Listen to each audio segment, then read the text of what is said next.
Om Asmatgurubhyo Namaha. Krishno Rakshatu no Jagatraya Guruhu Krishnam Namasyamyaham. Krishne Namarasyatravo Vinihataha Krishnaya Tasmai Namaha. Krishna Deva Samuthitam Jagadidam Krishnasya Dasosmiham. Krishne Tisthati Sarvametadakhilam. He Krishna Samrakshamam. Jai Sri Narayana. With blessings of Acharya, Sri Chinajaya Swamiji. We are conducting these sessions. We completed Sloka 10 in chapter 3. We'll start with Sloka 11 today. I'll start sharing the screen from current slide. Okay.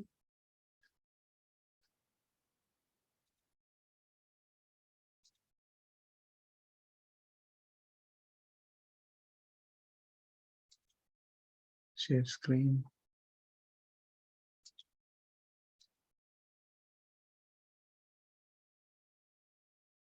Hope you can see. Yes. Please chant. Devan bhavayatanena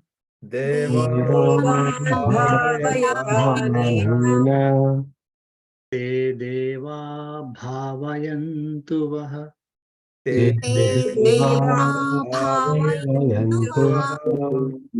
Parasparam bhavayantaha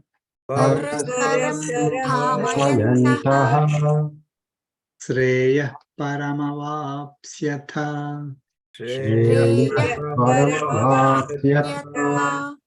Listen to that. Te deva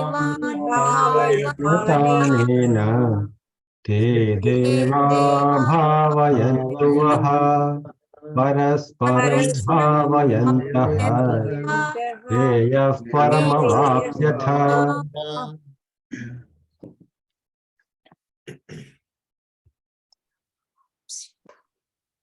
Lord Krishna is continuing to talk about Yajna, right? In the previous sloka, he said, during the time of creation or in the beginning, Lord of all beings, that is Narayana, that is Prajapati, he has, having created the people along with the yajnas. So the yajnas are also created along with the people, and said that by this yajna, be prosperous. So you perform these yajnas and be prosperous. May this yajna fulfill your wishes. Okay, so that is what Lord Krishna said in the previous sloka. So here in this particular sloka, Lord Krishna is saying, Anena. So he says, Devan bhavayata anena. So anena, by this yajna, that is you, is understood, Devan bhavayata. So he's telling Arjuna like this, Anena Devan bhavayata. So by this yajna, you worship Devathas. It's very important to understand the word Devan, he said. Okay. So Devathas are plural. Paramatma is only one. So he didn't say, Devata or Deva. I mean, so or he didn't say Paramatma. So it's the word Devan, plural of Devatas.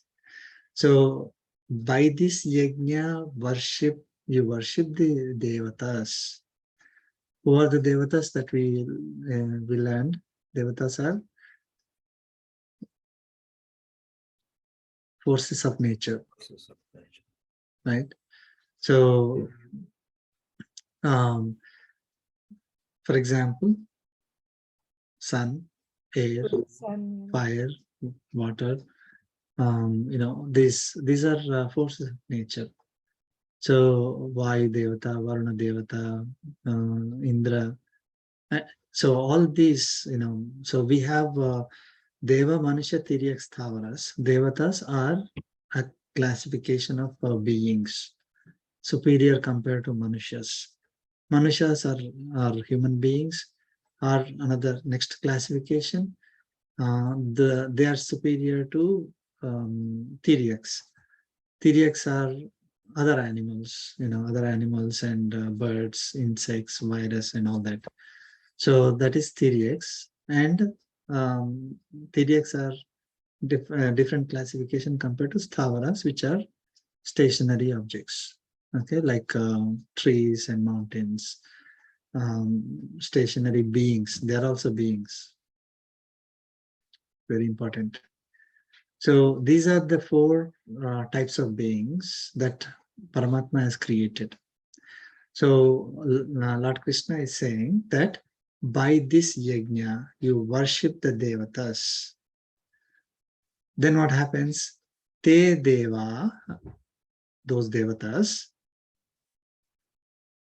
Vaha Bhavayantu Vaha, Te Devaha Bhavayantu Vaha, he said. So those Devatas will sustain you, nurture you.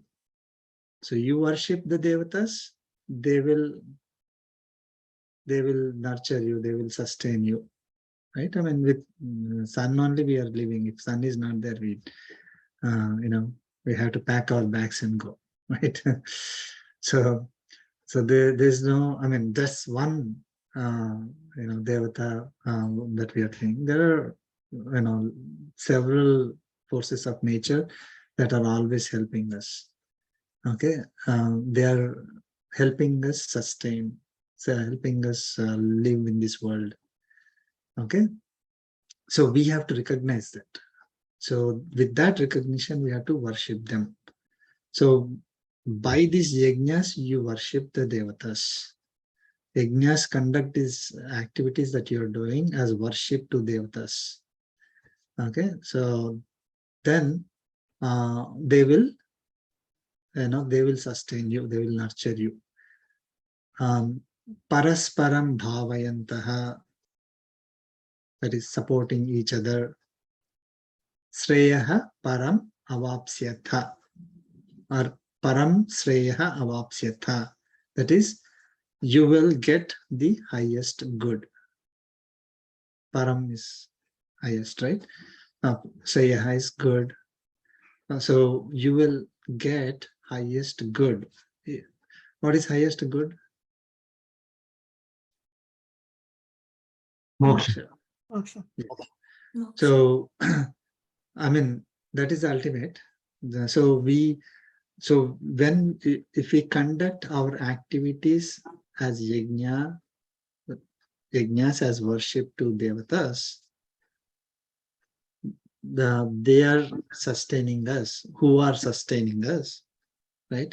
So we recognize them and worship them because they are sustaining us, they're nurturing us. Because of them only we are surviving. Okay, so we are offering something to Devatas and Devatas are offering to us, right? So parasparam bhavayantaha, they are supporting each other. So supporting each other, we will, all of us will basically get the highest good. So basically team player. Okay, don't think that I am the greatest. Nobody's supporting, nobody helped me. Okay, I am the only one. I'm a self-made person. If you think the self-made person, you're gone. So it is, because of the Devatas only we are able to sustain this life. So we have to recognize them. We have to offer our services to them, worship them. Okay, so we have to recognize that.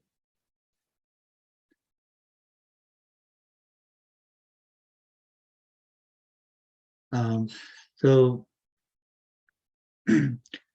any questions on this? I mean, later I think we learned, right? these Devathas also, you have to worship only thinking of Paramatma, right? Yeah. Then you get. Yes. So basically,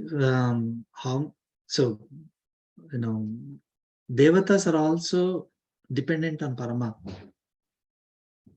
See, all beings are dependent on Paramatma. So it is not like the Devatas are independent and independently supporting us. They are also dependent on Paramatma. So once we understand, I mean, in this particular sloka, it doesn't go to that depth, but later on it will, right? So Paramatma is there in all beings, and he is the one who is supporting everybody. So we understand that Devatas are also providing whatever they're providing to us because of Paramatma only. That's what we will recognize. And then with that recognition, when we see them, we will actually worship Paramatma. Because so when we are offering something to Surya Devata, then we kind of imagine Paramatma behind Surya Devata immediately there itself. Like we offer to Surya Devata only, okay, but we are immediately thinking of Paramatma, supporting Surya Devata, and then Surya Devata is giving the light to us, right? Heat and light to us. So same way, all, right? And one more thing is that, so here, that Krishna is talking about you do perform these yajnas as worship to Devatas. How many Devatas are we going to worship? So many Devatas are helping us every day. So it is everybody is supported by Paramatma only. So that is why we offer our yajnas as service to God. We offer things to God only, who will distribute everything to everybody. So we don't have to take 20,000 devatas who are helping us and recognize them and all that. You offer yajna, you do perform the yajna as service to God. That is sufficient. You are worshipping all devatas indirectly, because devatas are also supported by Paramatma only. So he will distribute. So we don't have to if we are performing any action, serve all beings as service to God. So if you're doing any action, do it as service, and service to Paramatma. So which indirectly you are serving all devatas who are supporting you in your life. Okay, you're recognizing all devatas indirectly and worshipping them indirectly. When we are directly worshipping them, right? Then imagine Paramatma supporting them. Don't think that they are independent. So these are the two things that we need to do.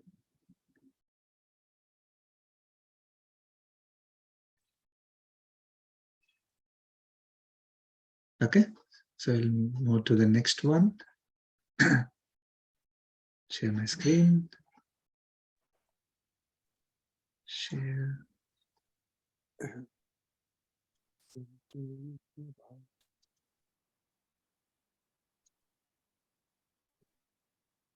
Sloka 12. Ishtan bhogan hiva. Sorry. Ishtan bhogan hivo devaha. Ishtan bhogan hivo devaha Dasyante yajna bhavitaha. dasyante yajna bhavitaha Tairdattana pradayebhyo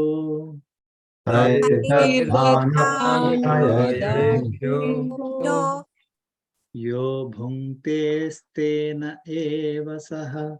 bhunte stena eva saha Listen to that.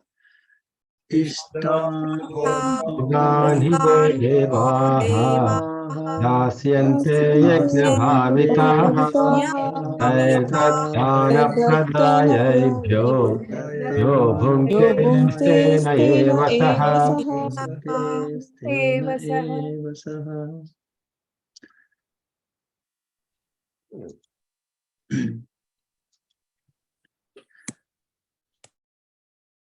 Ishtan bhogan hi vaha devaha dasyante yajna bhavitaha.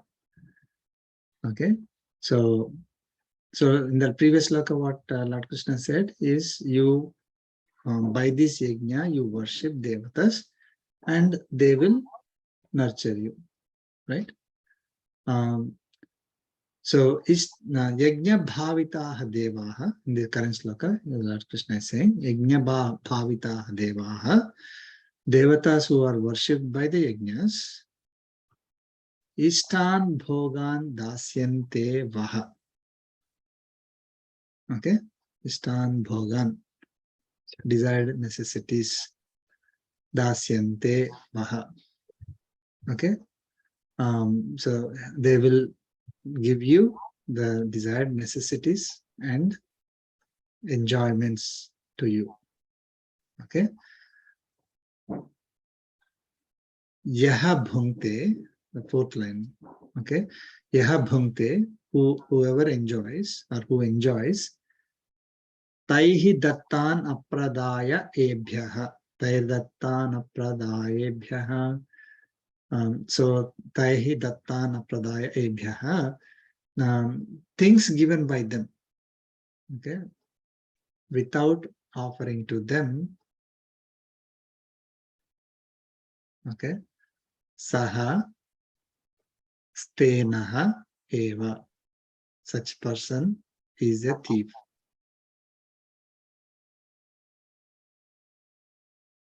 Okay, so let's recap. So Devathas, who are worshipped by these yajnas are giving, their whatever enjoyments and necessities are there for us, right? They're fulfilling it for us, and then without recognizing that, okay, without offering whatever we whatever we are getting, without offering it to them, to the Devatas, whoever enjoys it for himself, that person is a thief, is Lord Krishna is saying. So we are, we become, when do we become a thief? Typically,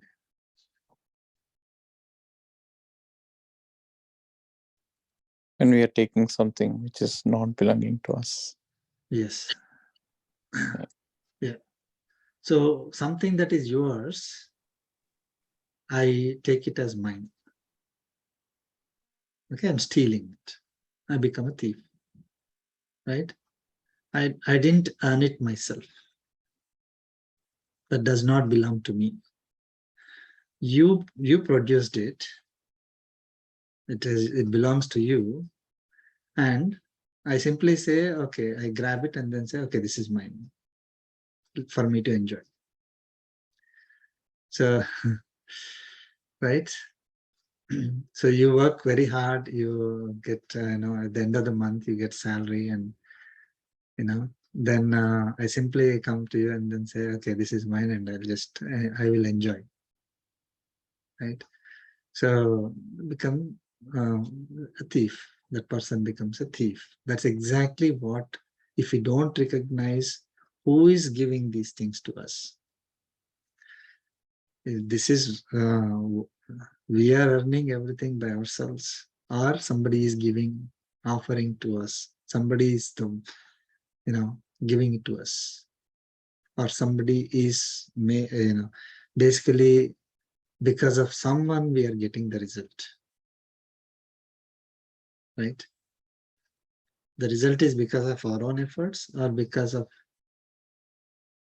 Devathas who are supported by Paramatma. So it is because of Paramatma, of course. So if we don't recognize Devathas and Paramatma behind Devathas for getting us the result, if we work, get the result, think that this is mine, we become a thief. And obviously, in the materialistic world here, if somebody steals something, they will be punished, right? So if we don't recognize Paramatma and Devathas, who are the reason why we are getting everything, what we have, okay, whatever we are enjoying today, everything is because of them.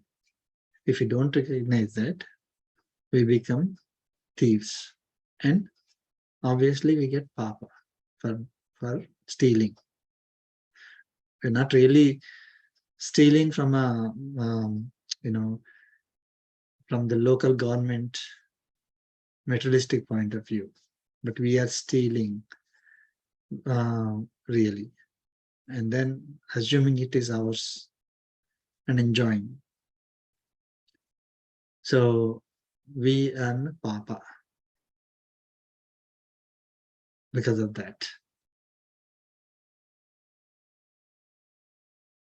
Okay.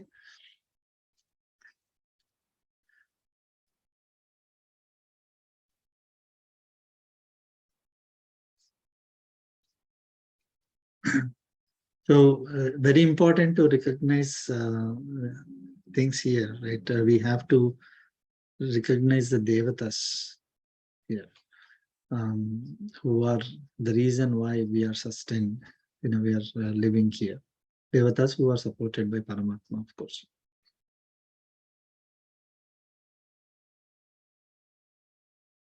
Okay. So next sloka. Share the screen.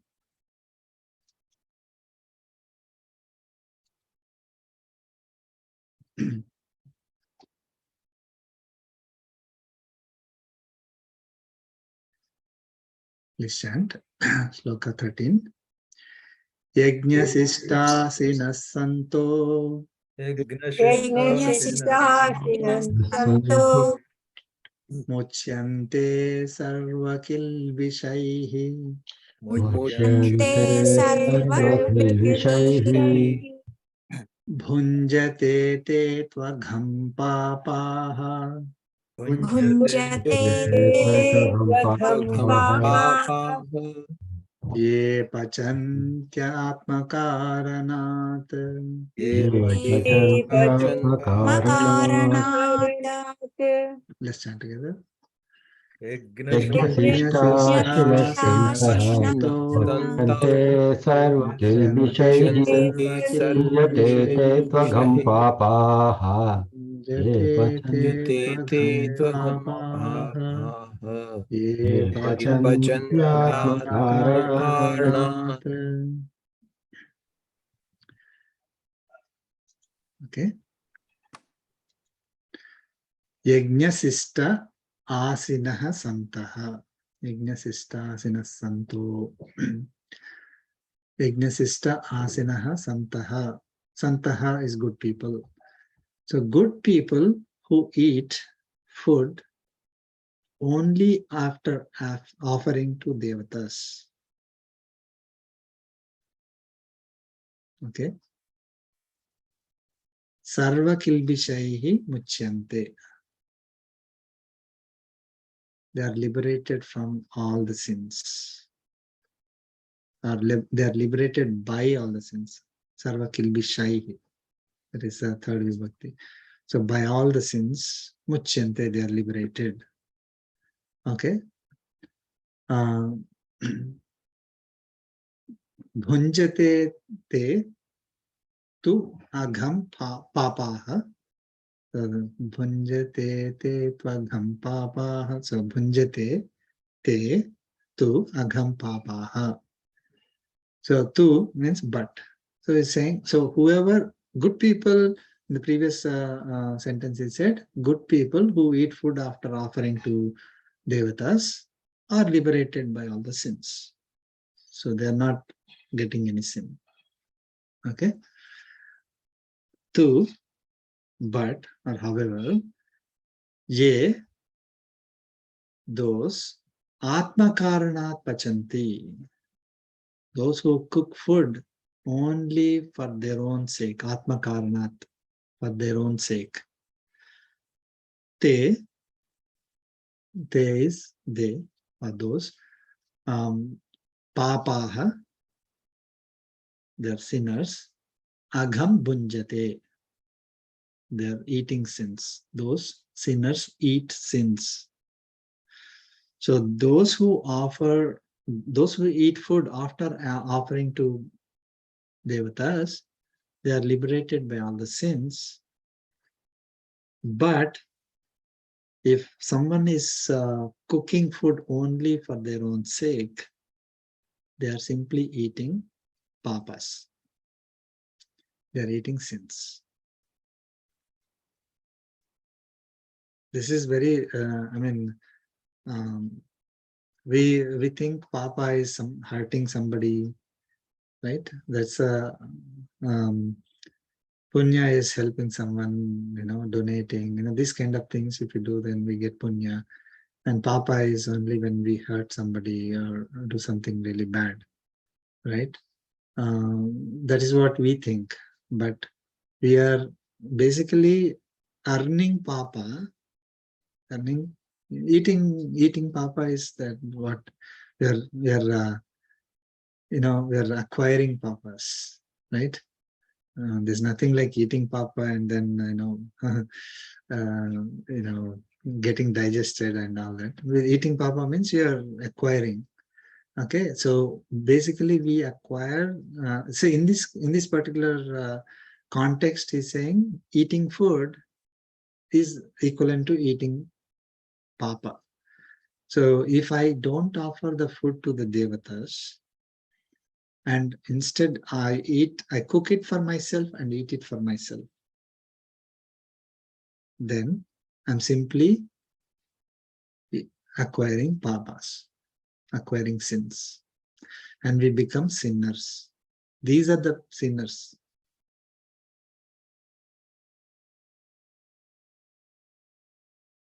So any activity that we do without recognizing Devathas who are supporting us, without offering the result to them, thinking that the result belongs to me, let me enjoy the result. If I enjoy the result like that, okay, thinking that I earned it, this is for my own sake, if I enjoy it, I am actually acquiring sins or papas. So this is a powerful sloka of defining, who are the sinners and how do we acquire sin. Okay, so if we do it as yajna, we do not acquire sin, right? But if we do it for our own sake and enjoy it, whatever result we get, without recognizing the Devathas and Paramatma, then we are acquiring sins, acquiring karmic bondage.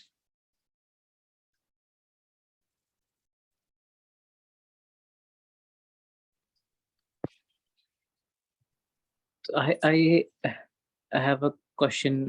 Sure.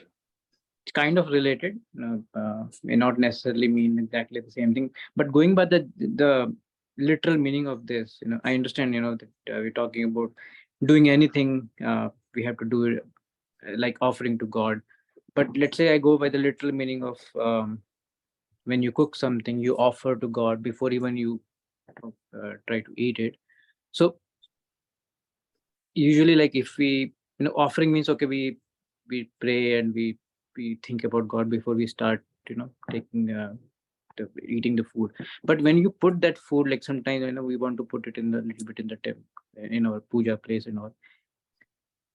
What do we do, like especially in like place like in America, that prasad or the food that you offer to God, when you put it there, it feels it doesn't feel good and you have to throw it in the garbage, right? So what exactly, just asking a question, like what do we do with that prasadam or the food that you offer there, put it there, so after it's Why been do you there, have to throw it? where do we keep, what do we do with that? Like what, like if it's No. been for 2 days. Maybe you're keeping it there for like 24 hours and it spoils there. Don't do that. Okay. Offer it and immediately take it. Also you It's take not it. like Paramatma is eating if you keep it for a long time. Yeah. So you're offering it and it's over. You can take the prasadam immediately. Okay. You don't keep. I mean, if it doesn't spoil, like nuts, things like that, you keep it and you can take it after a day. Okay. So, but if you are keeping, cooked food, rice and curries and things like that, then don't keep it there forever. I mean, actually offer it and immediately take it. Don't even keep it there. Okay. Okay. I think here the Yes, offering Swamiji. could be even mental as well, right? Like it need not be physically like you are doing Yeah. prasad or something, but thinking about God is what I think it means, right? Yeah. Yeah. Yes, I mean, that's what so Swamiji that's also important, right? explained. Like, it is not like only placing a little bit of a little part of whatever we cooked, placing in front of the deities in the home or in the temple is the only means of offering. No, you can offer it wherever you are cooking, wherever you are eating. Right. So, and when you are eating, you have to first say Sarvam Sri Krishna Arpanamastu. You're offering to Paramatma, Lord Krishna within you. You're not eating for yourself. Actually, that will come now. So when you're cooking, don't even think. I mean, this is not practical for a lot of people because we are not used to that. Yeah. But we should not be thinking that I'm cooking for myself. I'm cooking for Paramatma. And then after offering to him, then only it becomes something that we can enjoy. It is not even something that we have to think that I want to eat today this particular curry and okay, let me make that and then take a little bit because I have to give to Paramatma, otherwise he'll become angry, it will not be good otherwise, so then put that little bit there and then and enjoy the rest. Growing up, I've seen like maybe in other families also, my mom, like she will put some in the stove before she puts it in the plate. But that was a little bit, it doesn't matter. To stove like Agni Dev and maybe. Yeah, some people do that, like take a little bit and put it in the fire. In the old days, when you were able to do that, the fire made of sticks and things like that, you were able to do that. But if you put it here, then it becomes a problem. So it's not how you offer. It is how, you can offer in many ways. But what is important is the bhavana, the feeling that you have. If you are, I got this because of Paramatma's blessings. Whatever rice, curries, everything that you have. I mean, we are only talking about food here, but it applies to anything that we have in life. So whatever items that we have, they are not because I worked and I got it and I purchased it. This belongs to me. So these are all the things that are given to me by Paramatma. Right. So I am going to cook for Paramatma. I'll offer this to Paramatma. Paramatma is not going to eat a single thing. He will take the ego out of it. That's what is so he will take the ego out of it. He will take the papas out of it. And then it is purified by offering the whatever prasadam and whatever we cook like that and offer to. And it's not like we have to offer only a little bit to, like actually whatever we cook, we have to offer the whole thing. It is not like you take 1% of it and offer and then you take 99%. That is not the policy. Whatever, like even if you cook, 100 kgs, you have to offer 100 kgs to Paramatma. Yeah. Because if you cannot move the whole thing, in your mind, in your feeling, you'll think that, okay, I'm offering 100 kgs to him, but because you cannot physically lift it, you will probably take a little bit and then show it to Paramatma. That is Right. fine. But again, if let us say there's no deity there, so Paramatma is in our heart. Paramatma is everywhere.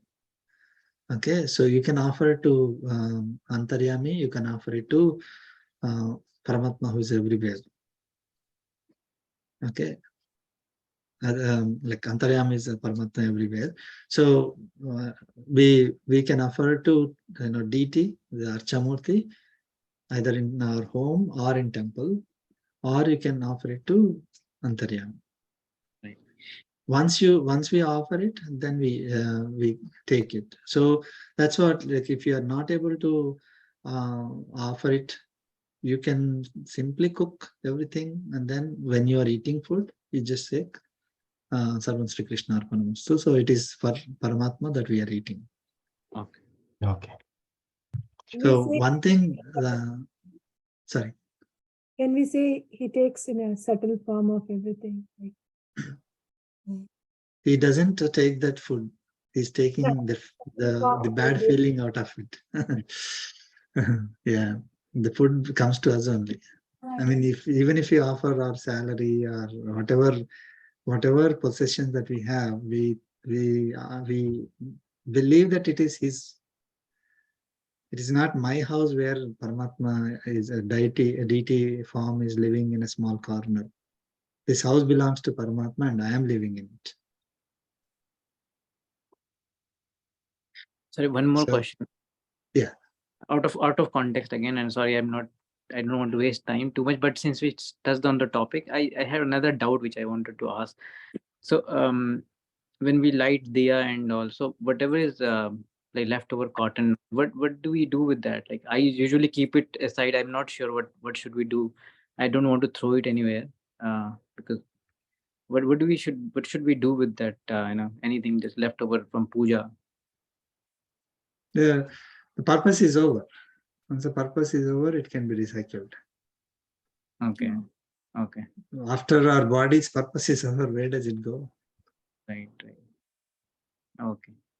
Makes sense. Right? So it has value when it is serving its purpose. Once the purpose is over, you have to let it go to wherever it belongs. Okay. Okay, if it is a fruit, if it is cotton, wherever you have to dispose it off properly. That's where you don't have to feel shy about it, because I mean, Paramatma is living in our body. Right. But once the purpose is over, when it's dead body, we don't keep the dead body saying that a Paramatma is the body. Got it. Okay. Thank you.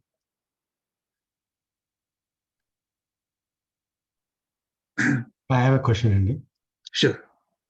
So when you're cooking food, and then when you say offering, is there any specific sloka of Gita which we have to recite or chant that makes the purpose of it, or should we wait for a while? Is there a template or No. no? Simply offer it. Okay. Yeah. If you, the more learned we are, we can chant, right? Okay. But simply thinking in our mind that this food belongs to him, now I'm offering to him. Offering to him is like recognizing that this belongs to him, right? And feed, with love we feed him, right? It's basically the act of thinking that, feeding and then singing a song or mantra and all that is now we are going into the levels of bhakti, right? The more, when bhakti is nothing but love, when we have a lot of love, then we want to spend, enjoy that, right? We sing a song. We, in this case, we use the mantra to pray to Paramatma. Because I remember when as a kid, I used to go to all the ashrams. They used to do the bhajan to the sloka, Brahmarpanam Brahma Havihi. They do the mantra and then they put water and then they start eat. They eat that. Yes, there are. So, but it is not that we, only this particular mantra you have to do it. Okay. Okay, it is out of your love you can do it. Primary thing is that recognizing that this is, this is yajna that I'm doing. I'm not doing it as karma. Right. Okay. So somebody has asked Swamiji, Swamiji, this is all good at home, but sometimes we take the box to the office. So how do we do that? So Swamiji said, even in the restaurant, let's say you went to a restaurant, he said, without anybody looking, you can actually put your arm like this and, put it towards your heart and, offer it to Bhagavan, he said. So it is the G.R. Swamiji. Yes, yeah, very good. Yeah, he's we recognize Paramatma in us, and then we offer it to him. And then when we are eating also, it's that is going to him only. It's very tough having lived so many years without that experience. Practicing that will be tough. It's you lived so many years doing something else, and suddenly you want to imbibe that as part of your daily routine. I don't know how I can do it, but sometimes I forget, sometimes I do it. So yeah, even if you forget the first, with the first piece of food that we are, eating, you can say Sarvam Sri Krishna Arpanamastu anytime. Let's say you forgot first time, after maybe the end of the eating, you remembered, you still say it. Then don't feel shy at that time, don't feel bad. But next time it will, this is the process. Process, yeah, it's a learning process. Yeah. So once we start practicing this, everything that we do, we will be doing, in Paramatma's name, Acharya's name, right? So then there is no way that we would forget it. Yeah. So any activity that we do, we take Paramatma's name and do it. So it automatically comes later. Okay. See, initially we are doing it for our own sake. And Paramatma is like an external thing for us. But once we bring him into our life for every activity, then automatically, without remembering him, we will not do anything. Any activity, before starting any activity, we will do it. So there was of course, later it will come, right? Like, can we ask Paramatma? Can we ask for something from Paramatma? When we go to temple, can we, pray and then say, oh, I want this, I want that, and these are the things that I'm doing. Should I do that? That is the kind of question that we get, right? Isn't it? So I am doing this activity, make me successful in it. That is what we are asking him as a blessings, right? That is what we think initially. I'm doing something, I want success, I want money, I want job, I want success in my studies or whatever. I am doing it, okay? And pray to God that you help me, make me successful. And sometimes they say, okay, in return I will do this, like a business. So I am doing this. The success in whatever I am doing becomes a desire.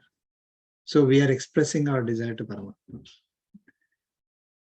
So that is what, so then can I ask Paramatma like that? So we said no, no desires. Right? No, Bhagavad Gita says we shouldn't have desires. So then what do we do when we go to when we stand in front of Paramatma? What do we do? Right? So it is the opposite.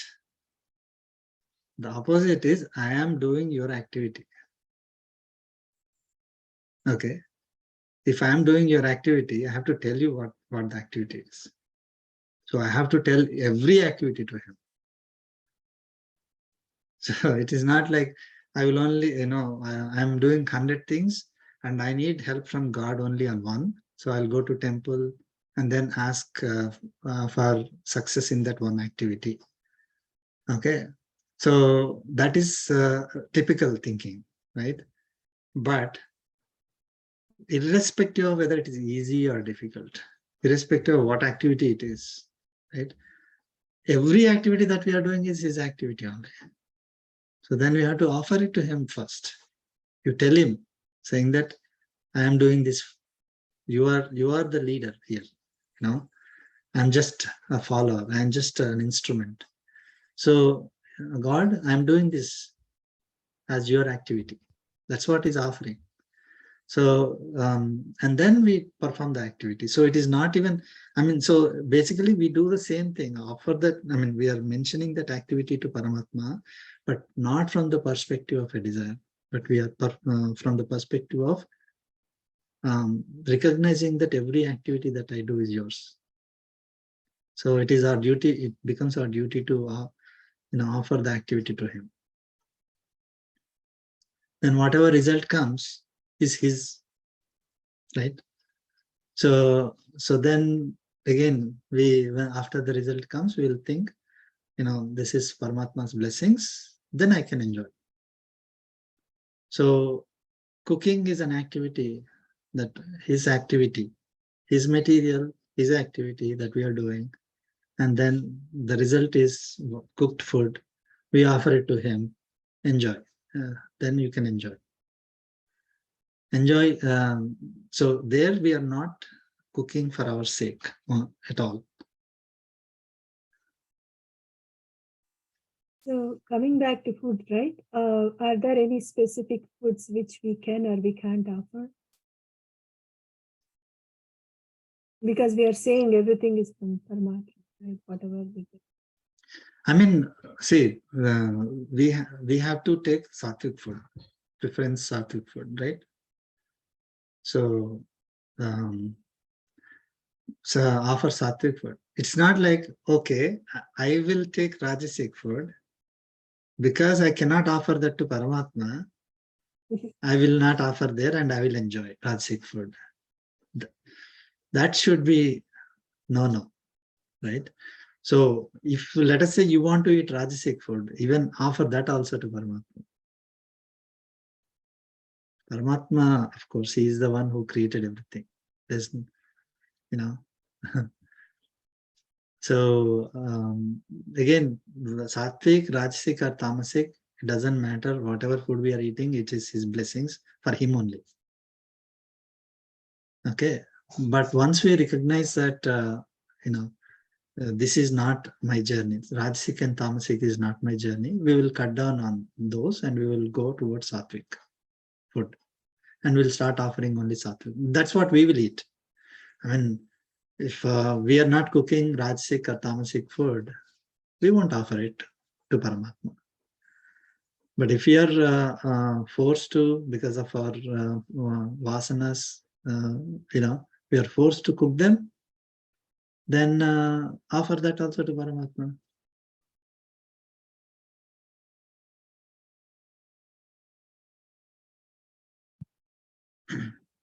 And offer that to your Antaryami. That is another thing. So when we are eating, this is Paramatma's temple. Paramatma is living in us, right? Is living in the sense, is there in us. So wherever Paramatma is, that is a temple, right? So we don't do all these kinds of parties in temple and do whatever we want in temple, right? We keep some sanctity. So like that, if we think that this body is a temple, then we will not will not eat some junk, will not throw junk into it, trash into it. Okay, so whatever is suitable for Paramatma, that only we will eat. I mean, suitable for Paramatma, of course, everything is suitable for Paramatma, but whatever we feel like, it's a temple, I love Paramatma, so this is what I will offer to him. If we think that way, then we will not be offering Rajasic or Tamasic food. If we don't offer them to in a temple, we will not offer it. We will not eat it. Okay, and if we don't offer, let's say, for example, non-vegetarian in temple, then we don't eat, because this body is a temple.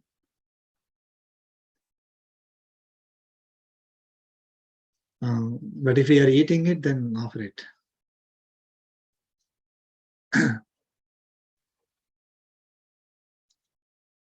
Okay, so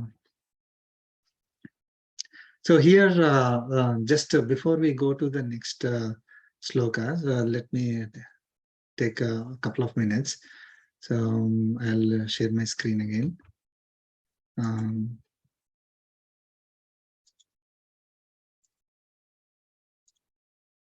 Can you see my screen? Yes, I can see. Okay, so this is a typical life cycle for us. Okay, if you put it in a picture, right? So I work, my work gives me the food, or I buy food because my work is giving me food, and that food I eat, and I work, and again get food. I'm surviving because of the food. So this cycle continues. Okay, so this is a typical cycle. So I am doing the work. It is my work. I choose the work because I want a result. Okay, so that is a desire. I want a particular result, so I chose the work. This is because it is my work, right? I have right to choose whatever work I want.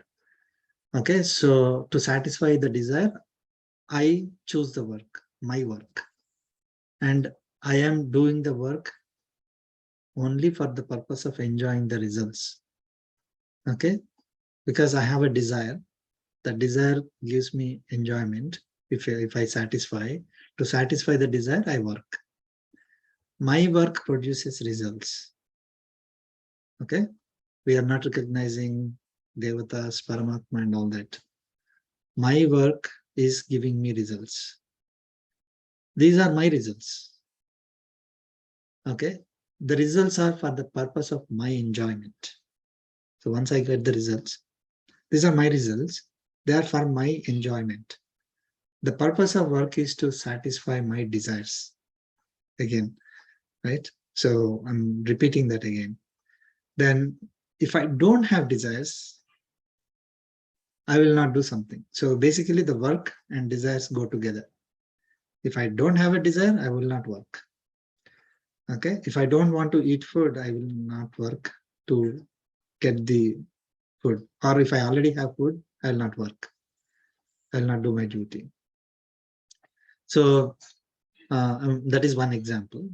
Instead of food, let us say some other result. If I already have it, if I have money, if I have enjoyments, then I don't have to do the work. I don't get the result. If I don't get the result I want, then basically the result is because of my work, and I did not get the result. So there must be something wrong in my work, or that means how I did the work, or whoever supported me in doing the work. Again, talking about people and other things around us, we're not thinking of Devathas and Paramatma. So, and of course, some people blame Paramatma at that moment, right? But if the things go right, they think that it is their own effort. So my work gives me result. If my result is not what I'm expecting, then there must, I need to be blamed for it. Okay. And I can choose whatever work I want based on whatever desires I have. This is what typically that we operate in. And in this cycle, we are only getting the sins. We are eating sins basically in this cycle. Okay. So if we are in this cycle, we are doing karma activity. Okay. I am doing the work. Okay. Don't recognize anything else. And then this is my work and the results are for me. So these three statements primarily constitute just karma, and we get sin out of it. It could be any work. It may not be stealing, hurting an animal or other people. It could be any work that we do. If we are in this cycle, then we are getting sin. We are. That's what Lord Krishna said, right? You are cooking food for your own sake, without offering, without recognizing, without worshipping the Devathas and indirectly Paramatma, then you are eating sin. You are doing the work not as yajna, you get karmic bondage. So here I am doing the work for my own sake is not yajna, and I am cooking the food for my own sake and eating the food for my own sake, for my own enjoyment, is also eating sin. Circle complete. Okay, so then we'll go to the next slokas. Okay. And any questions on that? Was that clear? Yeah. Okay. Okay, now next sloka. Okay, 14 kadan. I think 14. Yeah, we missed 14. This I'm is not one. Bhagavad Gita. Okay, sloka 14. Annad bhavanti bhutani Annat bhavanti bhutani parjanyadanna sambhavaha parjanyadanna yajnad bhavati parjanyo yajnat bhavati parjanyo yajnah karma samudbhavaha. yajnat karma samudbhavah Center.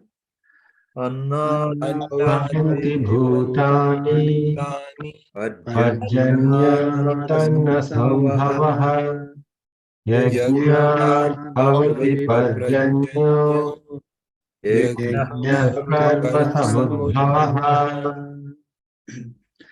So these three slokas are together. So we'll chant all three. That 14, 15, and 16.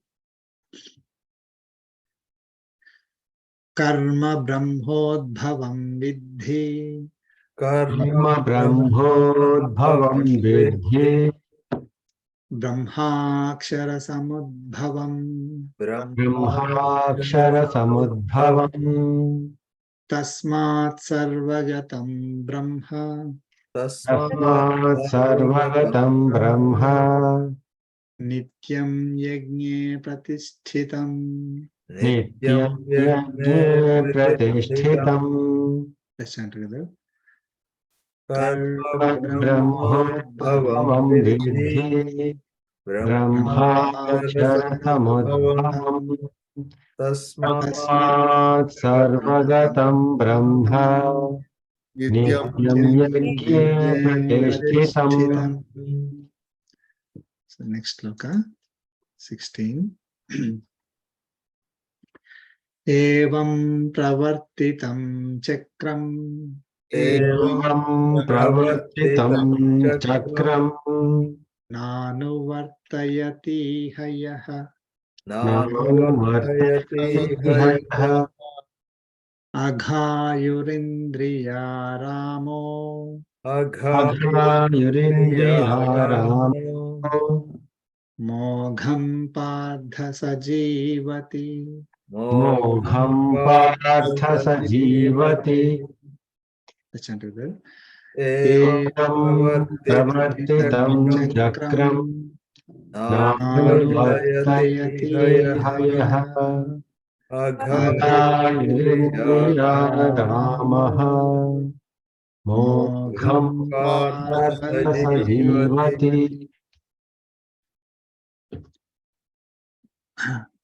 These three slokas are extremely important, basic foundation. So, sloka 14, right? Annad bhavanti bhutani.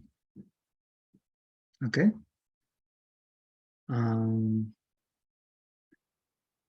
Let me share my screen a moment.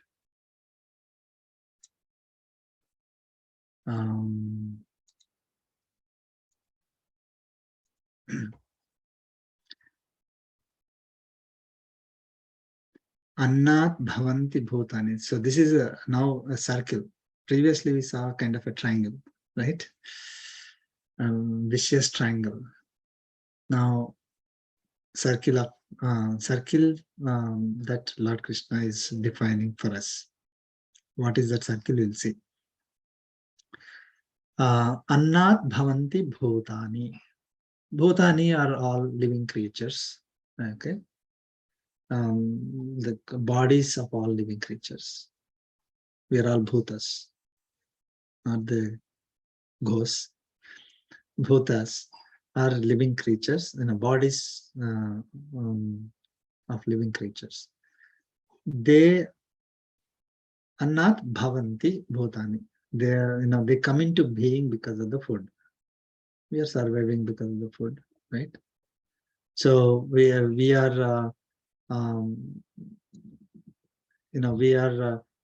eating food, and because of that we are surviving, we are living, we come into being. Okay. Parjanyat anna sambhavaha. So how do you get food? From rains, right? Parjanya, so from rain food is produced. Okay. Yajnat bhavati parjanyaha. Okay. From yajna comes rain. Okay. Yajna karma samudbhavaha. Yajna is nothing but work done in a particular way. It's a qualified work, right? So yajna is, so yajna is coming or born out of karma or work, right? Karma samudbhavaha. So that is the first sloka. Annat bhavanti bhutani parjanyat anna sambhavaha yajnat bhavati parjanyaha yajnaha karma samudbhavaha. So bhuta, food, or all the bodies of living beings, food, rain, yajna, work. Okay. So far those are defined. Then in this next sloka, Lord Krishna is saying, karma brahmodbhavam vidhi, brahma udbhavam vidhi. This is where confusion came. What is Brahma here? That was people got confused. Okay, so there are again different understandings, which is fine, but most common thing Work comes from what? A body, right? Body is doing the work. I mean, I'm doing the work. This body is doing the work. Like now I'm speaking, the body is speaking. Okay. So for any work, body is needed. If body is not there, then you cannot do the work, right? So why the Brahma here is body, the physical body, is Brahma also refers to Prakriti. In Bhagavad Gita itself, he said, Mama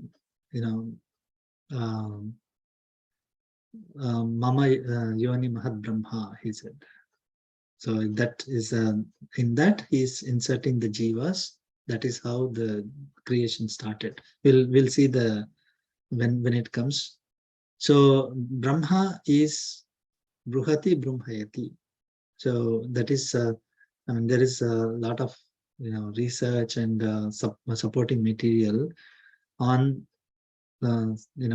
deriving the meaning of Brahma as Prakriti. Our body is made of Prakriti. When Prakriti is, yes, I mean, you can say Prakriti is doing the work. When I'm working, it's my body, which is made of Prakriti only, doing the work. So my physical body. It is the same for your physical body, any animal's physical body. But this particular circle is defined for human beings, of course, because Yajna applies to human beings with knowledge. So anyone who is having a physical body, with that physical body, they're doing the work. So karma brahmodbhavam vidhi. Karma is, or action. Know that action is bringing, or action comes from the physical body, or action is performed by the physical body. Brahma akshara samudbhavam. So this Brahma, the body, physical body, is, can a dead body do the work? No, right? So this body is living due to Akshara. Okay, Akshara is imperishable. There is something imperishable in the body. Okay. Now, there are two meanings for Akshara. We can take Jivatma. We can say it is Paramatma. Akshara is Atma. Okay, you have Jivatma is different from Paramatma again. Or now to understand it very clearly. So we are Jivatmas, right? So Jiva, the Atmas living, Atmas who are residing in this, are possessing this body. That's Jivatma. This body is living because of that Atma. So that is Jiva Atma. It's living because of that Atma. So it is Jivatma. So Akshara is Jivatma. Okay. Now Jivatma is together with Paramatma. Is never separate.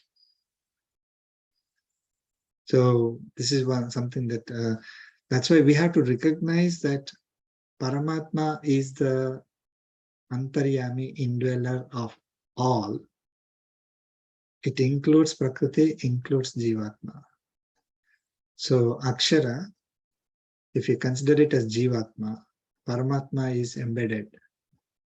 Paramatma is inside the Jivatma. Paramatma is in every body, entire nature.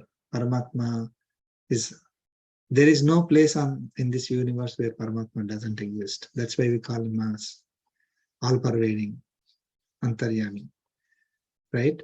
So Paramatma is part of, or is possessing the Atma.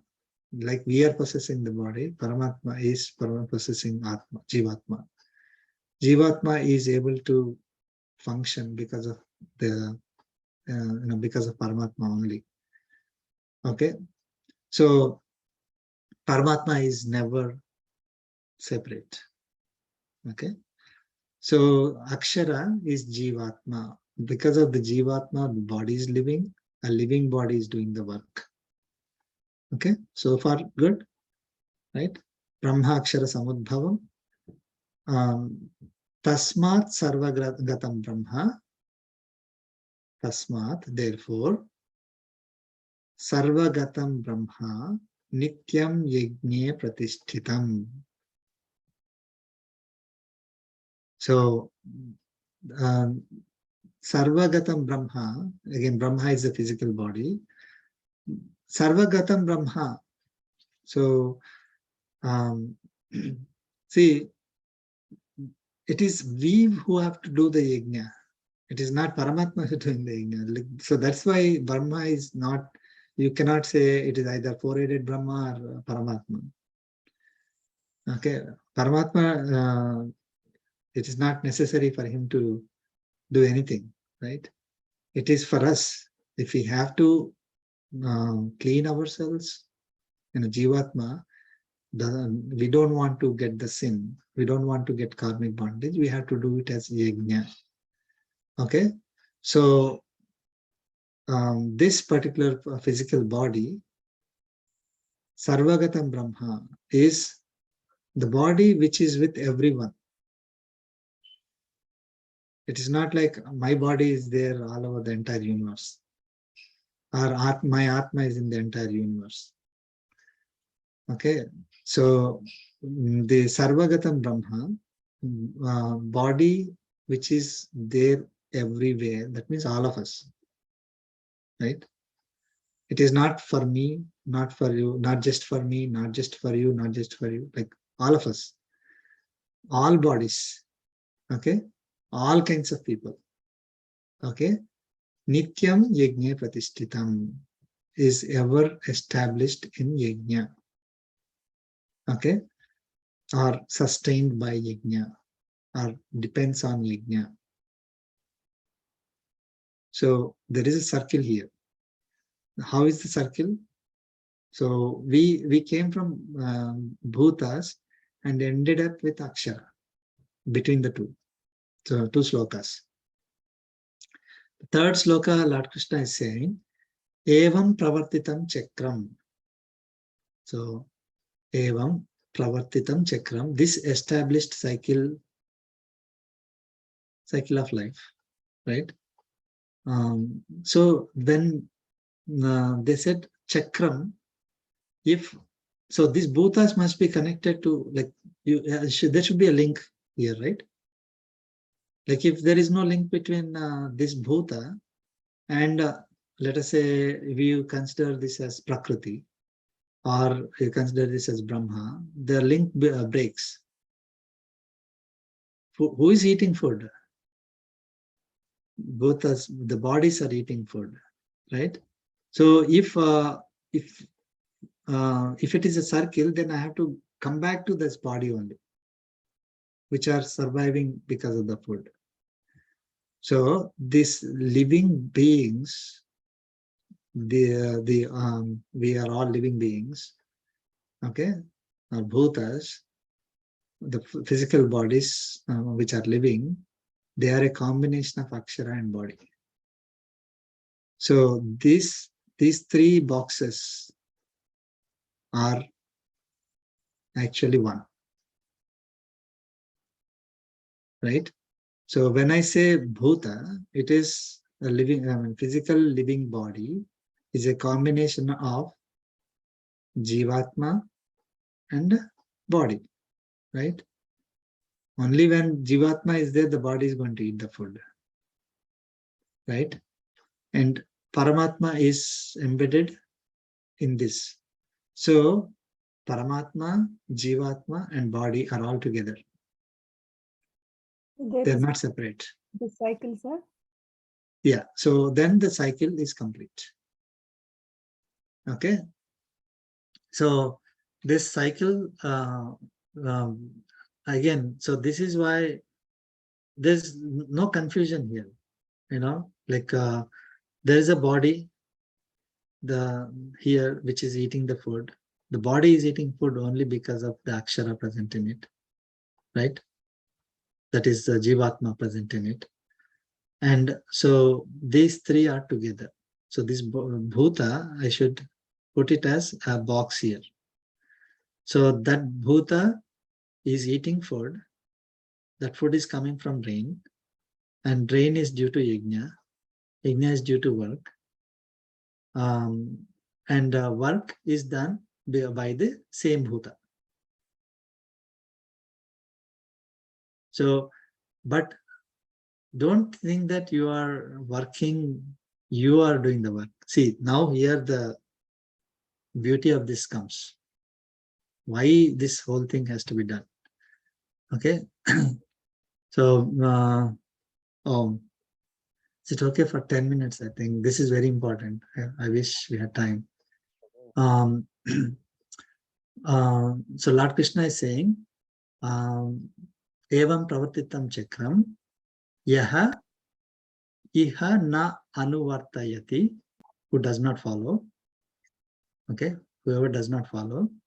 Saha indriyaramaha aghayuhu mogham jivati.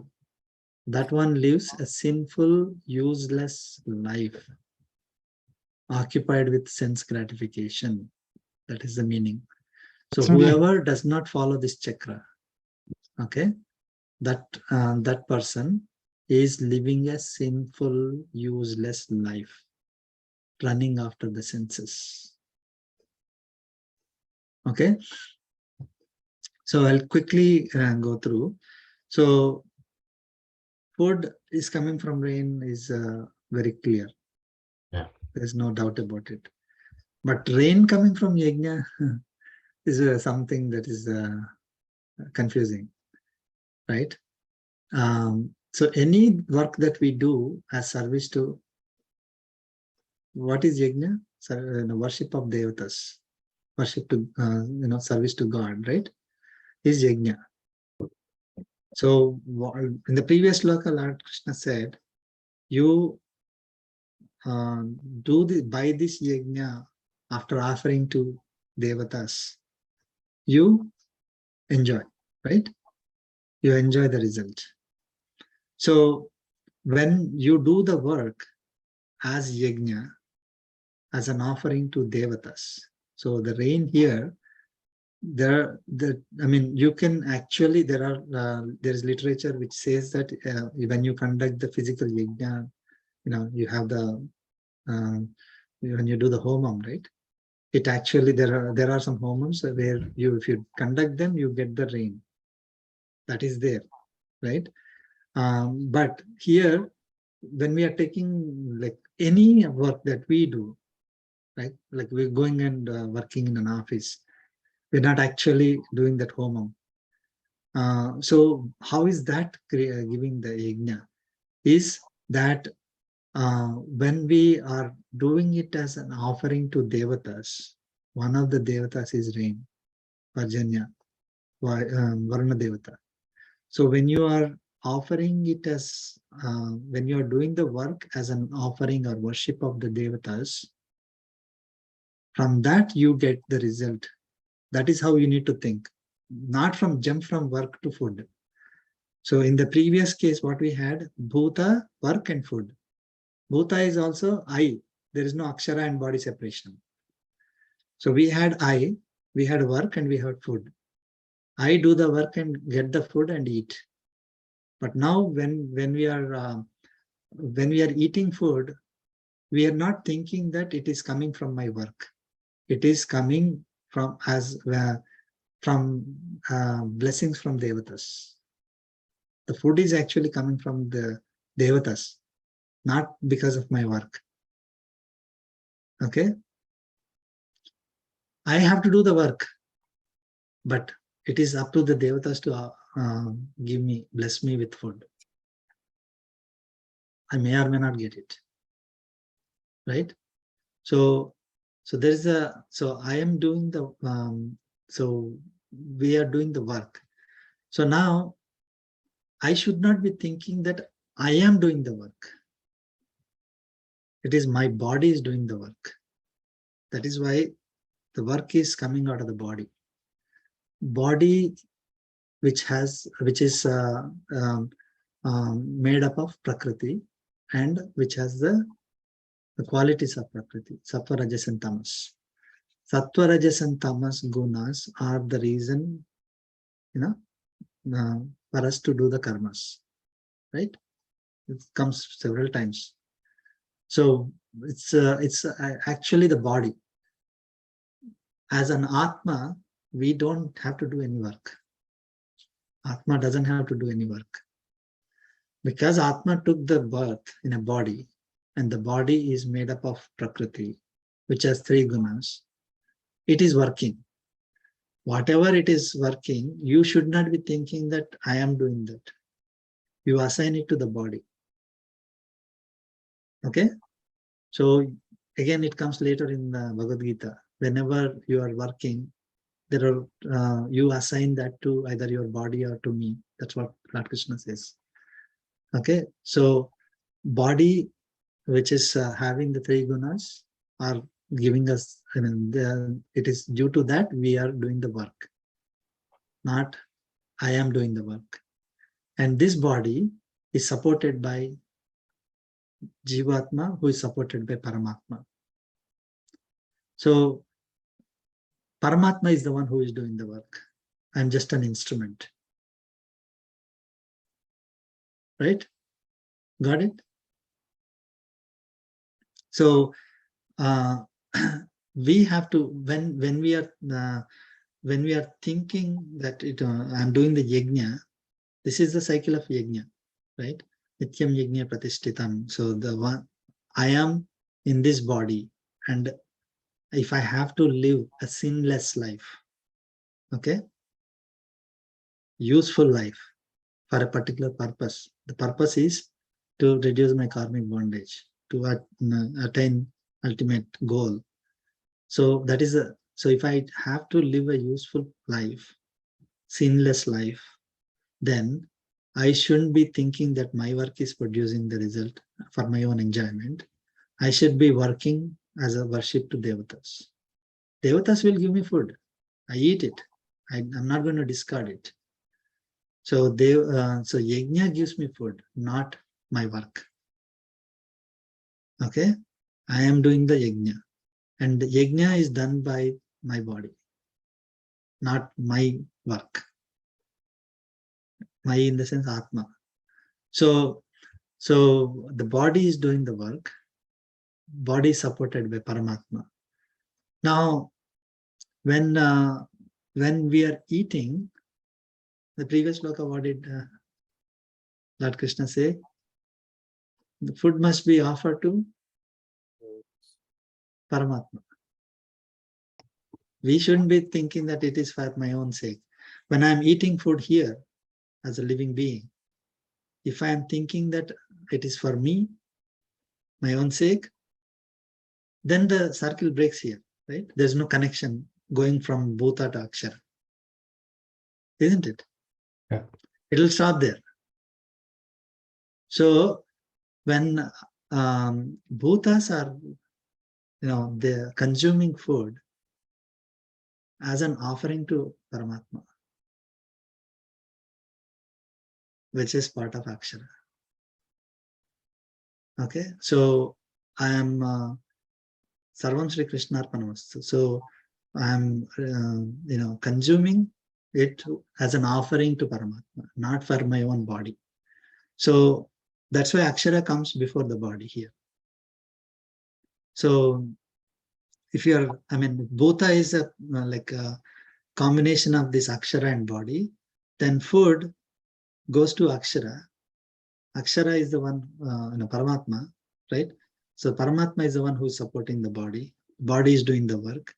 The work is done as yajna, which is done as a service to offering to Devathas, who are giving me the result, which is food, and I'm consuming the result, which is I'm consuming the food as a blessings from Devathas, as an offering to Paramatma again.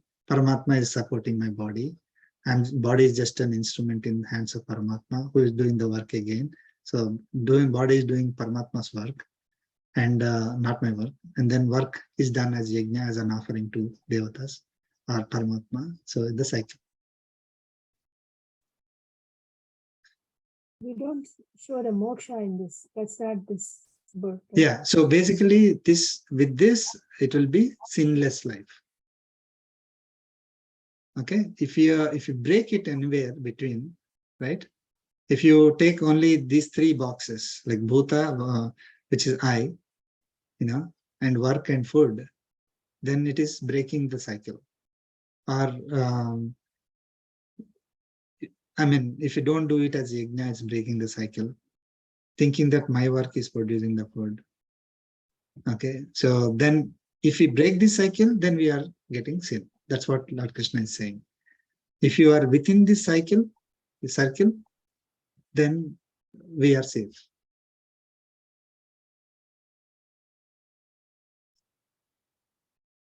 Our aim is to break the life and death cycle, right? That's not. Yeah, so if we are in this cycle, basically what happens is our karmic bondage goes down, right? We are not acquiring more sins.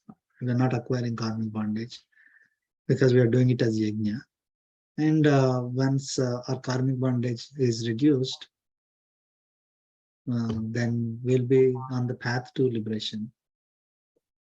Again, later it comes that with our own efforts, we can get liberated. It's Paramatma's blessings that will come later in Bhagavad Gita. But we are definitely on the path towards liberation. We are at least not getting more sins, right? Whoever does not follow this cycle, right? Whoever thinks that I don't have to work. Whoever thinks that I can work, but not as yajna, but I work for myself, for my own enjoyment. Whoever does not recognize the separation of akshara and body, right? I am different from body. I mean, I'm distinct from body. So whoever is not recognizing that Paramatma, Jivatma, and Prakriti, these three. Jivatma is the one who is going in this cycle. Body will go after some time. But Jivatma with the knowledge have to work in this cycle. Okay, so then Jivatma's sins will be reduced. I mean, Jivatma will not acquire sins. Body is not the one who is getting any sins. Body is useless after some time. It remains here only. So the karmic bondage or papa or punya, these are the only properties of Jivatma. And possessions of Jivatma, possessions of Jivatma. The Jivatma has a right for these things. Okay, so the Jivatma is the one that carries papa and punya. So if someone who is Jivatma, if Jivatma is performing all the activities in this cycle, then Jivatma is not acquiring more sins. It lives a useful life. The use is to get the ultimate goal.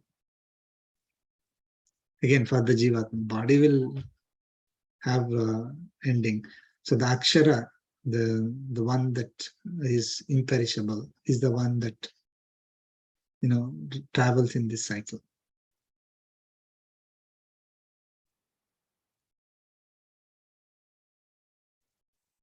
So when we are in this cycle, we break the cycle of births and deaths, cycle of births. But if we are in the triangle, then we'll always continue in a cycle of births.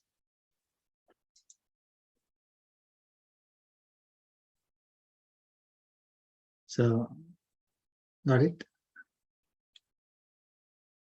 Any questions?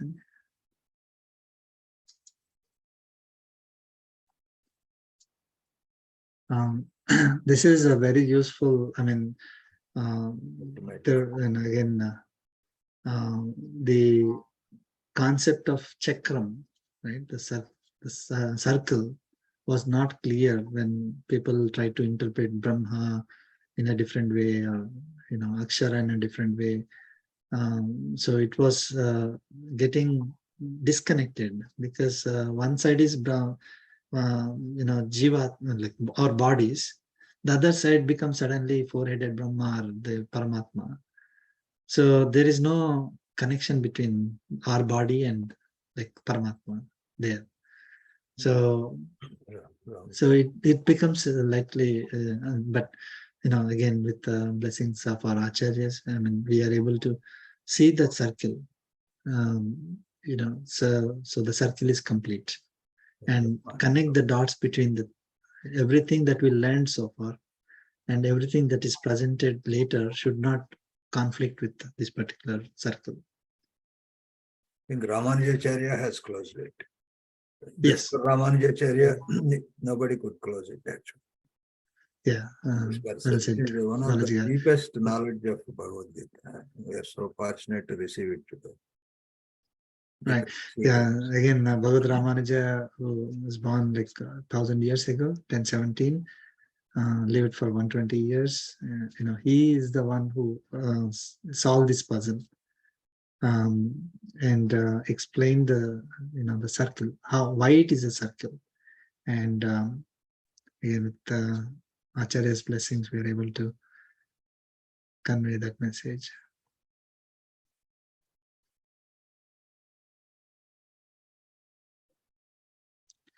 Okay, thank you. Slightly late today. No, thank you so much. Thank you so much. You explained it very elegantly. Yeah. It's a beautiful circle, the whole circle. Okay. Yes, I'll think of the circle. Thank you so much. Thanks, because you are traveling, but you still joined. Thank you. Fortunately, I was able to reach on time, sir. Thank you. Very good. Okay, we'll conclude with the concluding prayer. Kayena vacha mansendriya atmanava bhagavate subhavat karomi yajat sakalam parasmai narayanayeti samarpayami Srimannarayanayeeti samarpayami Sarvam Shri Shri Krishna Arpanamastu Om Asmat Gurubhyo Namaha Jai Srimannarayana. Jai Shri. And we are offering to Lord Krishna, Krishna, sir. even this one. Yeah, thank you so much. Thank you so much, sir. Thank you, sir. Jai Srimannarayana. Yeah. Jai Srimannarayana. Yes.